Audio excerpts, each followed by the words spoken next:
안녕하세요, 청취자 여러분. 오늘은 정말 많은 분들이 궁금해하시는 주제, 바로 당뇨가 있어도 과일을 먹을 수 있을까 하는 점인데요.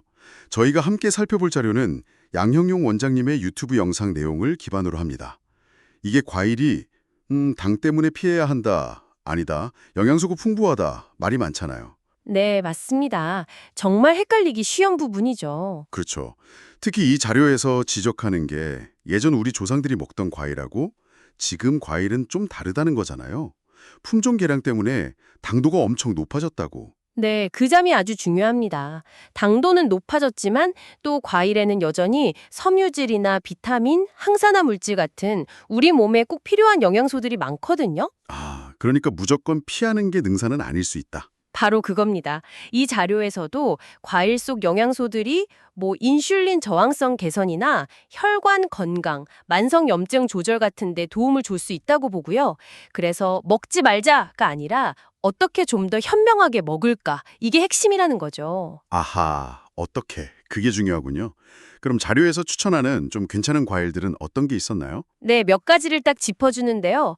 우선 사과가 있어요. 사과는 혈당 지수, 그러니까 GR 지수가 한 38 정도로 비교적 낮은 편이고요. GI 지수요? 그게 낮을수록 혈당이 천천히 오른다는 뜻이죠. 네, 맞습니다. 혈당 변화가 완만하다는 거죠. 사과에는 또 식이섬유나 폴리페놀 같은 좋은 성분도 많고요. 그리고 블루베리 같은 베리류, 이것도 GI가 낮고 안토시아닌이라는 항산화 성분이 아주 풍부하죠. 베리류는 냉동도 괜찮다고 했던 것 같은데요? 네, 맞아요. 냉동에도 영양 손실이 적다고 하니까 간편하게 드시기 좋겠죠. 자몽도 있었던 것 같은데 GI가 엄청 낮다고요? 이라는 성분이 있는데 이게 인슐린 감수성 개선에 도움을 줄 수 있다는 연구 결과도 언급이 돼요. 그리고 키위도 GI는 한 50 정도지만 비타민C나 마그네슘이 풍부해서 신진대사에 좋다고 하고요. 오, 이런 과일들이라면 좀 안심하고 시작해볼 수 있겠네요. 네, 그렇죠. 상대적으로 부담이 덜한 선택지가 될 수 있습니다. 근데 반대로, 이건 좀 조심해야 한다 하는 과일들도 분명히 있겠죠. 그러면 주의가 필요한 과일들도 딱 짚어주는데 이게 또 흥미로운 게 같은 과일이라도 상태에 따라 다르다는 거예요. 상태에 따라서요? 네. 예를 들어 바나나. 그 푹 익은 노란 바나나는 당도가 확 높아져서 혈당을 좀 빨리 올릴 수 있어요. 오히려 약간 덜 익은 초록색 바나나가 혈당에는 좀 더 낮다고 하네요. 아, 정말요? 신기하네요. 그리고 포도는 사실 GI 자체가 아주 높은 건 아닌데 이게 먹다 보면 자꾸 손이 가잖아요. 맞아요. 한 송이 그냥 순식간에 먹죠. 그렇죠. 근데 이게 한 송이에 당류가 꽤 많아요. 35g까지도 될 수 있다고 하니까 양 조절이 정말 중요합니다. 35g이요? 와, 생각보다 많네요. 무심코 먹으면 안 되겠어요. 네. 그리고 망고나 파인애플 같은 열대 과일들 이런 것들은 보통 식이섬유가 좀 적고 당도가 높아서 혈당 스파이크를 일으키기 쉽다고 보고요. 마지막으로 말린 과일, 건포도나 말린 체리 같은 거요. 수분이 빠지면서 당이 확 농축되니까 이건 혈당 관리하실 때는 좀 피하는 게 좋다고 조언합니다. 말린 과일은 확실히 달죠? 조심해야겠네요. 네. 이게 절대 먹으면 안 된다라기보다는 먹을 때 양이나 빈도를 좀 더 신경 쓰자는 의미로 보시면 좋겠습니다. 알겠습니다. 그럼 결국 추천 과일 위주로 먹되 주의 과일은 양을 조절하고 핵심은 다시 어떻게 먹느냐로 돌아오는군요. 자료에서 제시한 그 현명하게 먹는 방법 좀 더 구체적으로 알려주시죠. 네, 가장 중요한 원칙은 역시 혈당이 급격하게 오르는 걸 막는 건데요. 그래서 자료에서는 단백질이나 좋은 지방이랑 같이 먹으라고 권장해요. 같이요? 예를 들면요? 예를 들면 닭가슴살 샐러드에 사과를 좀 넣는다거나 아보카도랑 같이 먹는다거나 이런 식으로요. 단백질하고 지방이 당 흡수 속도를 좀 늦춰주거든요. 아하, 그래서 그렇군요. 식후 디저트로 조금 먹는 것도 괜찮다고요? 네, 단백질이나 지방 위주로 식사를 하고 나서 바로 뒤에 소량 먹으면 그냥 과일만 먹는 것보다는 혈당 상승이 좀 만만해질 수 있다고 해요. 그리고 껍질째 먹으라는 얘기도 있었어요.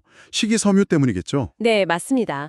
사과처럼 껍질째 먹을 수 있는 건 잘 씻어서 껍질까지 먹으면 그 식이섬유가 혈당 조절에 더 도움이 되죠. 그리고 여기서 되게 재미있는 조합을 하나 추천하는데요. 어떤 건가요? 땅콩버터랑 사과는 들어본 것 같은데 혹시 그거? 땅콩버터도 물론 좋은 지방이지만 이 자료에서는 특히 치즈랑 사과 조합을 추천하더라고요. 치즈랑 사과요? 좀 의외인데요? 그쵸. 근데 치즈에 있는 단백질이랑 지방이 사과의 당 흡수를 더 효과적으로 늦춰줘서 혈당 안정화에 도움이 된다는 거예요. 오, 일리가 있네요. 네, 물론 이때 치즈는 저염, 저지방 치즈를 고르는 게 좋겠죠? 나트륨이나 포화지방은 적은 걸로요. 아, 그렇죠. 건강 생각하면 그게 맞겠네요. 그럼 반대로 꿀이랑 사과는 별로라고요? 네, 꿀도 결국 단순당이라서요. 혈당을 올릴 수 있기 때문에 그 조합은 추천하지 않더라고요. 와, 치즈랑 사과라. 이거 한번 시도해봐야겠는데요? 맛있을 것 같기도 하고. 네, 굉장할 것 같아요.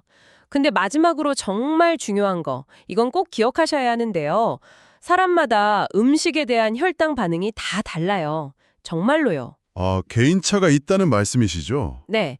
그래서 자료에서도 계속 강조하는 게 어떤 과일이 나한테 맞는지 또 어떤 조합이 괜찮은지 혈당 측정기로 직접 확인해 보는 게 제일 확실하고 스마트한 방법이라는 겁니다. 네, 그게 제일 중요하겠네요.